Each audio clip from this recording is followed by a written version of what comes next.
Saya Ridho Ramadunggo. Saya Muhammad Rizky Febriadi. Saya Vicky Yogyamsa. Saya Muhammad Ahmadi Roza.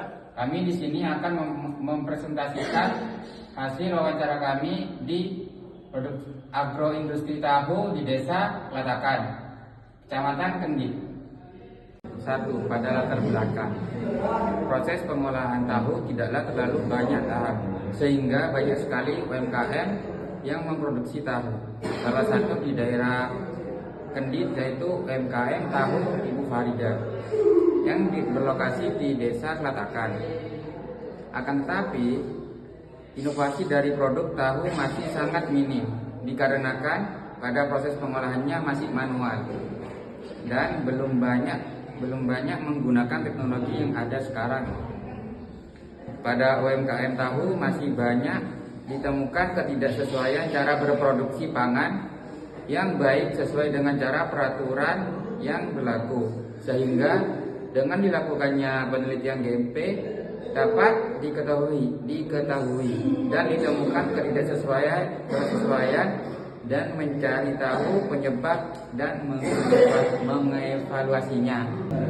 Definisi tahu. Tahu merupakan salah satu makanan tradisional yang sangat populer. Selain rasanya enak, harga murah dan nilai gizinya pun tinggi. Bahan makanan ini diolah dari kacang kedelai. Meskipun harganya murah dan bentuknya sederhana, ternyata tahu mempunyai mutu yang istimewa. Dilihat dari segi gizi, hal ini membuat semakin banyaknya masyarakat yang berkecimpung dalam industri tahu. Pengertian GMP. GMP merupakan suatu pedoman cara memproduksi bertujuan agar makanan yang produsen memenuhi persyaratan yang telah ditentukan untuk menghasilkan produk makanan yang bermutu sesuai dengan tuntutan konsumen. Dalam penerapan GMP, industri pangan harus mempunyai manual mutu, rencana GMP, serta pangan harus mempunyai manual mutu, mempunyai SOP untuk setiap kegiatan. Salah satu kegiatan utama yaitu proses pengolahan SOP. Pengolahan tersebut menjadi acuan bagi industri pangan dalam proses pengolahan. Kebersihan peralatan. Peralatan yang dimaksud di sini mencakup mesin, pipa, pompa, dan lain-lain. Peralatan tersebut harus dibersihkan dan disanitasi secara periodik.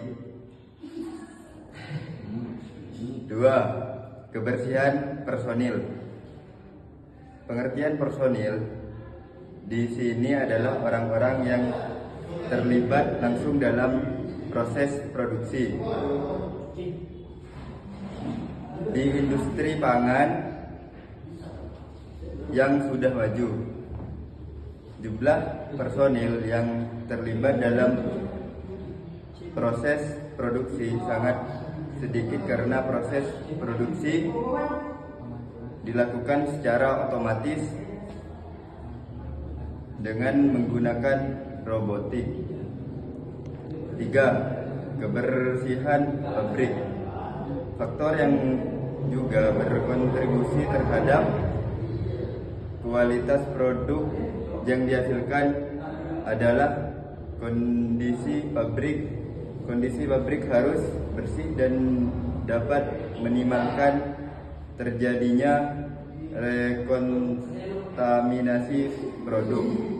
Proses pembuatan tahu. 1. Perendaman. Dari hasil wawancara, perendaman kedelai dalam satu kali produksi yaitu menggunakan 10 kilo kedelai dan waktu perendaman berkisar 2 jam. Hal ini disebabkan karena unit usaha tidak memiliki catatan atau dokumentasi di tiap tahap produksi, sehingga yang digunakan yaitu mengacu pada perkiraan pelaku usaha. 2. Penggilingan. Pada UD Al-Barokah di Desa Klatakan, penggilingan dilakukan dengan mesin giling disertai penambahan air sehingga pembuatan kedelai hancur menjadi bubur kedelai. Mesin yang digunakan yaitu mesin dompeng. 3. Penguapan. Setelah digiling kedelai yang sudah halus tersebut lalu memasukkan dalam bak-bak untuk selanjutnya diuapi. Setelah diuapi selama 10 menit, kemudian selanjutnya dipindahkan ke kain penyaring dan sari kedelai dapat terpisah dari ampasnya. 4. Penyaringan. Pada UD Al-Barokah di Desa Klatakan, bubur kedelai disaring dengan penyaring yang umum digunakan oleh pengusaha tahu, yaitu penyaring kain paris berwarna putih. Kain yang digunakan bersih karena setelah penyaringan dicuci dengan bersih dengan disiram air.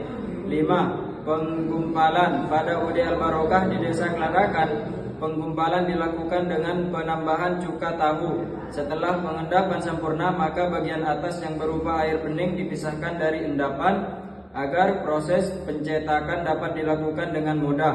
Penambahan jumlah cuka pada tahap ini juga bervariasi, yaitu dalam 1 minggu sekitar 4 tutup botol saja, karena cuka tahu hanya mengacu pada perkiraan pelaku usaha. 6. Pencetakan pada UD Al-Barokah di Desa Klatakan. Pencetakan dilakukan dengan cetakan yang terbuat dari kayu. Gumpalan yang terbuat dimasukkan ke dalam cetakan yang telah dialasi kain sifon berwarna putih.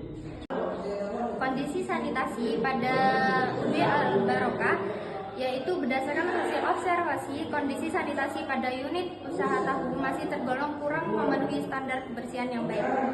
Pada area ruang produksi, lantai sebagian besar terbuat dari semen cor, namun permukaannya tidak rata, licin, dan terlihat kotor. Permukaan dinding bangunan terbuat dari batu bata yang sebagian terbuka, berlumut, dan tidak bersih. Atap menggunakan genteng tanpa plafon dan tampak tidak terawat kebersihannya. Untuk aspek sanitasi, alat cuci memang tersedia, namun dalam kondisi kurang bersih. Tempat cuci tangan tidak tersedia, toilet atau WC tersedia dan pintunya selalu tertutup, namun tidak dalam kondisi bersih. Selain itu, tidak terdapat penanggung jawab khusus yang mengawasi kebersihan atau sanitasi tempat produksi. Dalam hal pengendalian hama, tidak ditemukan hewan peliharaan di area produksi. Namun tidak ada upaya pencegahan maupun pemberantasan hama yang dilakukan oleh pihak usaha. Mengenai kebersihan karyawan, sebagian besar karyawan sudah cukup menjaga kebersihan badan. Mereka juga memakai pakaian kerja yang cukup bersih serta menggunakan celemek dan sepatu boot. Namun, masih ditemukan bahwa karyawan tidak mencuci tangan sebelum mulai bekerja, yang berpotensi menimbulkan kontaminasi pada produk. Sekian dari kelompok kami, terima kasih. Assalamualaikum warahmatullahi wabarakatuh.